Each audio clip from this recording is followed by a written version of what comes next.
Hello YouTube. So I had to relocate from California to Texas due to COVID-19. And in the process, I had to give up smoking raw weed. I really enjoy the act of smoking, but I'm not about to start up with tobacco again. I had tried CBD before, but it did nothing for me. Over the last few months, I had to make the switch from THC to CBD until I returned to LA.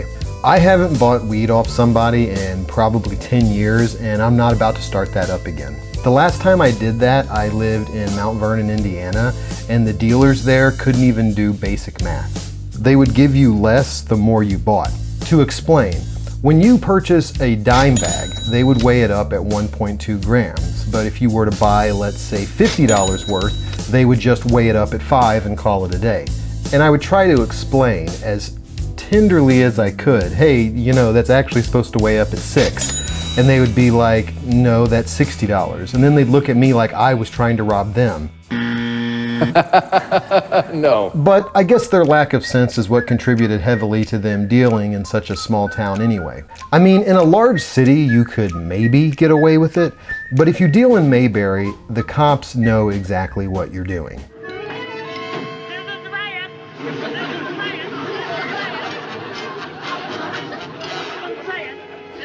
Today, I'm going to look at the top 10 problems I have personally experienced with using CBD.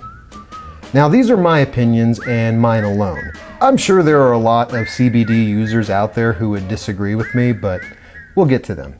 Number 10, consuming concentrated CBD in vape pens might be relaxing, but we have no idea the long-term effects of doing this.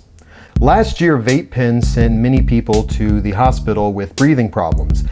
These pens were of both the THC and tobacco variety. I myself have used vape pens in situations where I didn't want to reek of pot. Here's the problem. These pens haven't been around for even 10 years, so we have no idea what they're going to do to us. Plus, if you ingest a concentrated amount of any herb, you'll feel something. I mean, if I have too much herbal tea, I can feel it. Number 9. It's only useful in temporary situations where you can't smoke weed, but not a permanent replacement. I've brought vape pens when I go to Disneyland, where they can revoke your annual pass for having any amount of weed. I don't even use it in plain sight. I take a hit either in the bathroom or when I go into a dark ride. It's especially good in a ride with fog effects because it makes what you're doing less noticeable. Number 8. It may be a healthier alternative to cigarettes, but what doesn't kill you will absolutely kill your wallet. Even the most expensive rolling tobacco is nowhere near the cost of CBD. We'll go further into the expense of CBD later, but rest assured it's not a suitable replacement when you compare the price difference. Number 7. It's being exploited in states where weed is still illegal. Even the best quality CBD only caters to residents of states where possession of marijuana will get you arrested. If weed was legal on a federal level, all CBD businesses would cease to exist. It's like when California legalized marijuana. The doctors who wrote recommendations for medical marijuana would become obsolete. I guarantee you the same thing would happen. Number 6. It still contains enough THC for you to potentially fail a drug test. Though highly unlikely, it's not worth the risk if you're on probation. The one thing I have found universally true about when people get out of jail is they have zero interest in returning. CBD contains less than 1% THC, which if you consume enough of it could show up on a drug screen. Keep in mind, drug tests do not measure the amount of THC in your system, only if there is THC. You could also smoke a real joint several days before a drug test and still pass it if you're not a regular smoker. Believe me, I know from experience. Lake Charles Civic Center, pre-employment drug screen, shout out. Number 5, it's for people who don't know the difference between good weed and bad weed. Sadly, it's true. Some people can just not handle their high. Chicks cannot hold their smoke. That's what it is. I have a joint problem with a bunch of bubble gummers. My face can't handle their high. Shut! I am if you let me. I've seen some of the most intelligent people act like total buffoons whilst high on marijuana. If you can't handle it, don't do it.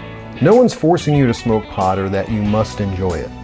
Number 4, despite CBD being legal, it won't stop a cop from arresting you. It looks and smells like pot and they're never gonna believe it's not. Oh shit. That shit rhyme. Even if you carry it in its original packaging, a cop's just gonna be like, yeah, that's cute, get the fuck out of your car.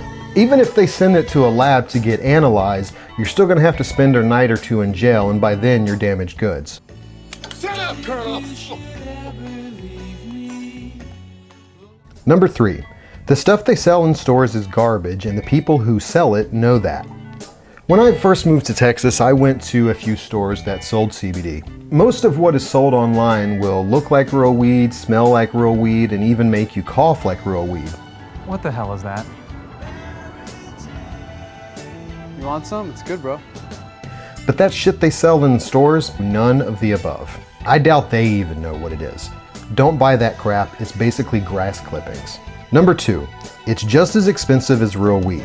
I understand why non-alcoholic beer is the same price as real beer. Here's the difference. People in recovery can still drink O'Doul's, for example.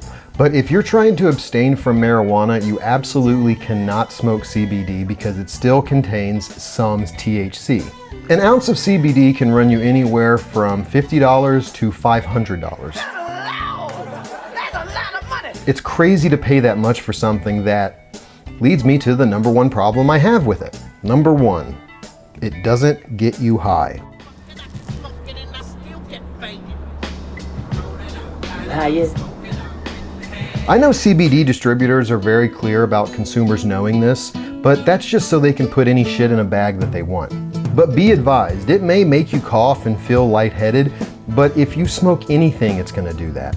Again, it will not get you high, no matter how much of it you consume. If anything, it'll just make you tired or give you a wicked headache. So that being said, smoke CBD at your own risk. The risk of not getting high and paying just as much for it as something that would get you high, and for something that can still get you arrested. Thank you for watching.